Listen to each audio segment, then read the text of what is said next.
সুপ্রিয় শিক্ষার্থী বন্ধুরা, তোমরা যারা 2022 খ্রিস্টাব্দে মাধ্যমিক লেভেলের শিক্ষার্থী রয়েছ, তোমাদের জন্য এখন থেকে প্রত্যেক দিন অর্থাৎ শিক্ষা প্রতিষ্ঠানে প্রাত্যহিক সমাবেশকালে জাতীয় সঙ্গীত পরিবেশনের পর শপথ বাক্য পাঠ করতে হবে।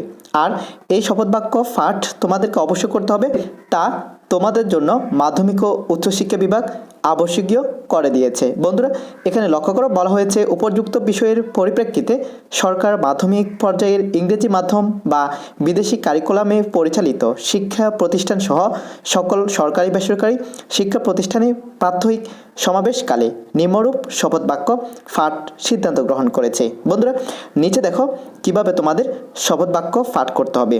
লক্ষ্য করো, আমি বলতেছি, জাতির পিতা বঙ্গবন্ধু শেখ মুজিবুর রহমানের নেতৃত্বে পাকিস্তানি শাসকদের শোষণ ও বাঞ্ছনার বিরুদ্ধে এক রক্তক্ষয়ী মুক্তি সংগ্রামের মধ্য দিয়ে বাংলাদেশ স্বাধীনতা অর্জন করেছে।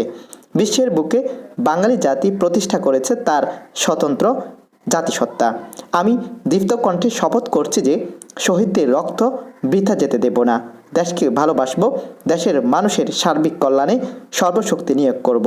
জাতির পিতা বঙ্গবন্ধু শেখ মুজিবের আদর্শে উন্নত, সমৃদ্ধ ও অসাম্প্রদায়িক চেতনায় সোনার বাংলা গড়ে তুলব।